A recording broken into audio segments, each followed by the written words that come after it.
All right, dear Bill. Last year, I broke up with my girlfriend of 2 years. She was always kind of a basket case, but nothing ever too severe. Towards the end of the relationship, she began to treat me like shit, especially when she was drunk in public. Yeah, because she wanted to break up with you and didn't know how. That's probably why. Finally, I called it quits. However, being the horny, lazy 21-year-old I am, let me guess, you ran right back to the hornet's nest, didn't you?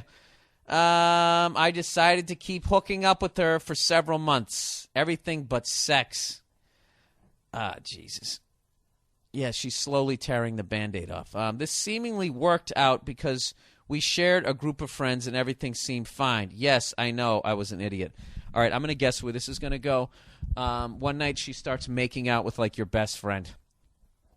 That's what I'm guessing. All right, eventually I start telling her that I was going to try and see other girls and that we should stop.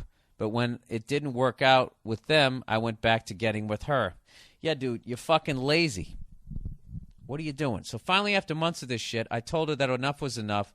It was at this point that she confessed to me she had been with a very good friend of mine. Bang! Several times. Now, I know what you guys are thinking. He reads this shit before. No, I didn't. I swear to God. All right? I already called the Giants beating the fucking Packers a month ago. I don't need to be right about this. All right? This is all out of experience. Oh, you fucking cunt.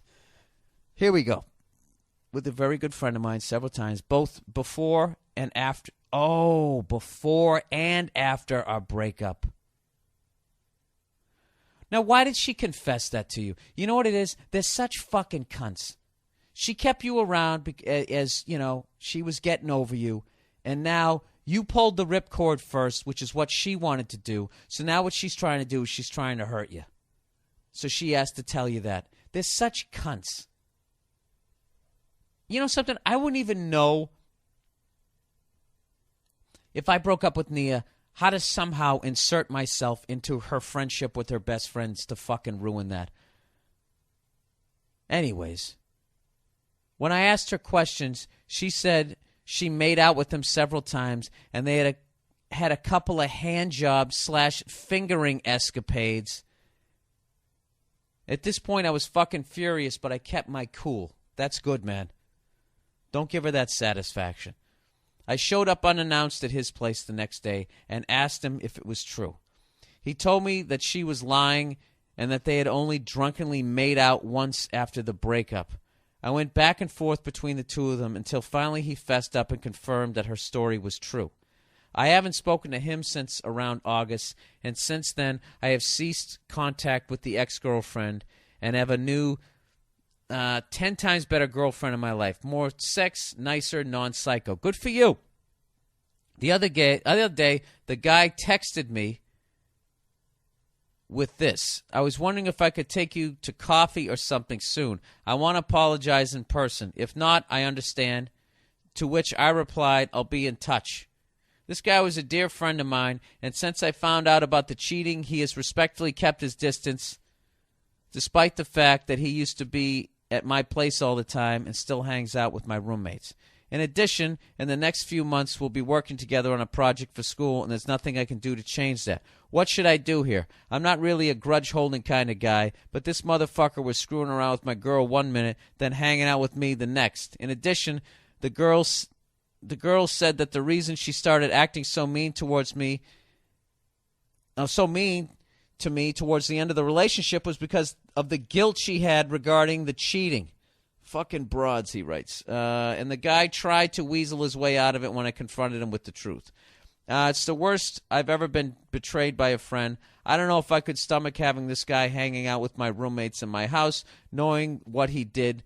But some say forgiveness is better than staying angry. I don't want to look like a bitch that can be walked over. What should I do? All right. The vindictive side of me says go back and become best friends with this guy and then run into your ex-girlfriend and fucking laugh at her as you compare notes about what's the best way to finger her. All right? Which is stupid. This is what you should do. Meet the guy for coffee, you know. He says he's sorry. Say, hey, don't worry about it. And when he says, hey, can we be friends again? Be like, no. No, we can't. I totally forgive you. God bless you. Good luck in life. I look forward to working with you on this project, but no, we can't be friends. You know? You're a goddamn fox in the fucking hen house. I'm going to let you back in the hen house. Go fuck yourself. I got a new girlfriend. She's 10 times better looking. You know, you did me a favor. Good luck. But you know what, dude? I know you feel bad about what you did. But at the end of the day, you're a guy who will try and fuck your best friend's girlfriend. I don't want a friend like that in my life. Okay? But you don't have to feel awkward around me. I'll see you in the fucking bars. We'll fist bump and all that shit. I'll have a beer with you, but no. That's it. And there you go. And that's your keys to happiness right there. You got to cut people out.